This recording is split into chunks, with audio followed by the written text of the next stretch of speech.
भारत देश की 15वें राष्ट्रपति के तौर पर चुनी गई श्रीमती द्रौपदी मुर्मू को लेकर हर तरफ चर्चाएं हैं। साथ ही साथ नजरें इनके फैसलों की तरफ भी रहती हैं जो देश हित को लेकर इनके फैसले इस समय लिए जा रहे हैं। इस बीच प्रधानमंत्री नरेंद्र मोदी भी किसी भी मंच से पीछे नहीं हटते इनकी तारीफ किए बिना, जहां पर इनके स्ट्रगल, इनके उन दिनों की चर्चा कर ही देते हैं जब ये काफ़ी ज़्यादा संघर्ष करती नजर आ रही थी और राष्ट्रपति पद तक पहुंची थी। लेकिन इस बीच एक बड़ी जानकारी सामने आई है, जहाँ विश्व आदिवासी दिवस के अवसर पर आर्थिक व संसदीय अध्ययन केंद्र ने राज्य के जनजातीय समुदाय के विकास को लेकर राष्ट्रपति द्रौपदी मुर्मू को सुझाव पत्र भेजा है। अध्ययन केंद्र के अध्यक्ष के ओपी लाल, सचिव अयोध्यानाथ मिश्र और संयोजक डॉक्टर एसके किड़ोन ने बताया, द्रौपदी मुर्मू कुछ साल पहले तक झारखंड की राज्यपाल रह चुकी हैं, इसलिए वे यहाँ की परिस्थितियों से सुपरिचित हैं। वे इस राज्य के जनजातीय समुदाय के विकास के लिए जिस प्रकार यहाँ रहने के दौरान चिंता करती थी।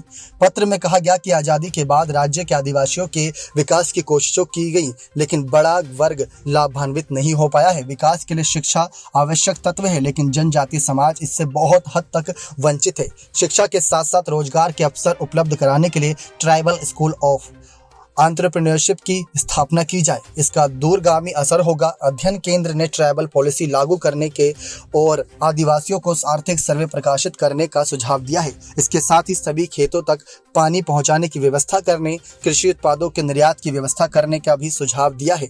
संस्था का मानना है कि आज भी राज्य का आदिवासी जीवन हर खेती पर आधारित है, इसलिए उनके लिए यह सुविधा बहुत फलदायी साबित होगी। केंद्र ने सुझाव दिया है कि आदिवासी जीवन में महिलाएं मजबूत धुरी हैं। दिल्ली हाट की तर्ज पर यदि शहरों में ट्राइबल हाट की व्यवस्था कर दी जाए। अध्ययन केंद्र ने उक्त सुझावों के अलावा वन उत्पाद आधारित खाद्य प्रसंस्करण इकाइयों की स्थापना, हर्बल क्षेत्र पर जोर देने, स्टडी विजिट ट्रिप की व्यवस्था करने जैसी सुविधाएं बहाल करने की ओर भी राष्ट्रपति का ध्यान आकृष्ट किया है। झारखंड के जनजातीय युवा दशकों पहले से खेल के क्षेत्र में अपना कौशल दिखाते रहे। रिटायर्ड मशहूर खिलाड़ियों, खासकर हॉकी खिलाड़ियों को केंद्र सरकार सम्मानित करे तो इसका सुखद और उत्साहवर्धक प्रभाव युवा खिलाड़ियों पर पड़ेगा। पत्र लिखकर राष्ट्रपति द्रौपदी मुर्मू या फिर मैडम द्रौपदी मुर्मू से ये बड़ी सिफारिश की गई है।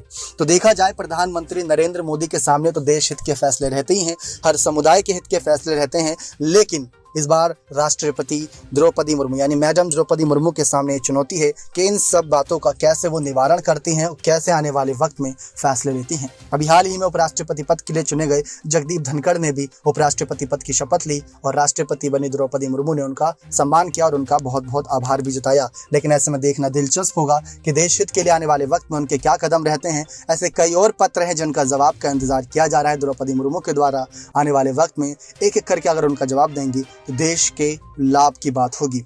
लेकिन ऐसे में प्रधानमंत्री नरेंद्र मोदी की बात करें तो पूर्ण रूप से द्रौपदी मुर्मू का हर फैसले पर समर्थन जता रही हैं। अमित शाह की बात करें जो कि गृह मंत्री हैं, उन्होंने भी अभी हाल ही में काफ़ी चर्चाएं करी अपनी रैली, अपने शो के दौरान द्रौपदी मुर्मू के सफ़र की कि किस तरीके से गरीब तबके से आई एक महिला ने आज देश के लिए, जनता के लिए एक बड़ी मिसाल कायम की है कि हर कोई सपने देख सकता है, हर कोई बड़े पद पर पहुंच सकता है, बस इच्छा शक्ति इंसान को उस पद तक ले जाती है और इच्छा शक्ति यानी कि इच्छा को कभी मरने नष्ट होने नहीं देना चाहिए।